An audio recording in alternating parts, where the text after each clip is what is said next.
Hi guys, welcome back to the Drive Life channel. In today's video we're back in the Mercedes A-Class and we're going to be talking about one of the main issues that I've found since having this car.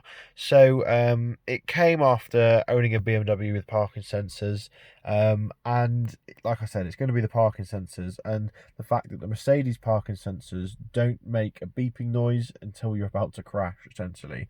So Mercedes, rather than doing an audible warning, they do a visual warning on these sort of displays here. And as you can see, we've got, you probably can't see it, but it's just there on the back. I'm going to give you a demonstration of this, but essentially, yeah, Mercedes rely on the driver actually looking at the information display rather than the audible noises. It does make a noise once you're really close to things, so it's just something you need to bear in mind. If you go onto any Mercedes forum, you'll realise pretty quickly that people have crashed into things because of this. So it's something you really do need to consider when buying or driving a new Mercedes vehicle. So what we're going to do is we're going to start it up and give you a demonstration of this. We're going to stick the car into drive and use the front sensors on the back of the Volvo here. I'm just going to take the handbrake off as well so it's nice and smooth.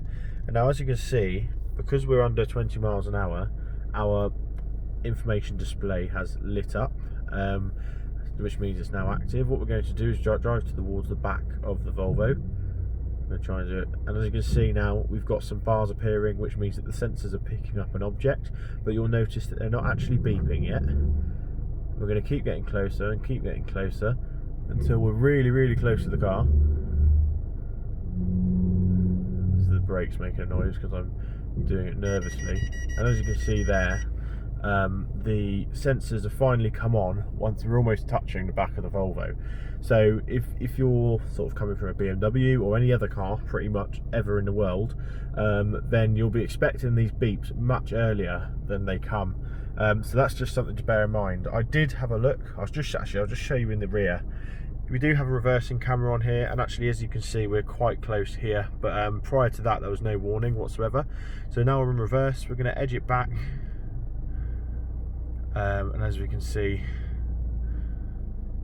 I'm going to keep coming. As you can see, it's picked it up on the reversing camera that there are sensors. They are acting on something, which is going to be the wall behind us.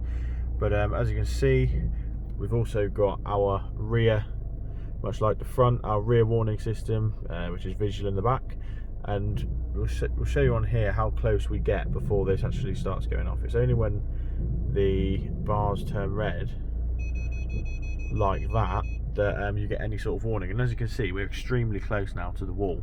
So yeah, it's a bit of an irritating thing that Mercedes have done. Unfortunately, all Mercedes have it, and they've had it sort of since the dawn of parking sensors anyway, since the I think it was the early 2000s S classes, or the pre-2000s S classes that brought it in, and like I said, it's quite different to any way any other car manufacturer does it. So bear that in mind when you're reversing your car. Unfortunately, you can't change the sensitivity, which would be really nice if Mercedes built that into the cars, because it would save a whole world of pain.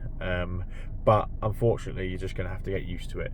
So yeah, thanks for watching, guys. Don't forget to like, comment and subscribe. Just a little bonus feature, I'm going to put the car in reverse here, and we're going to check, or show you guys the two different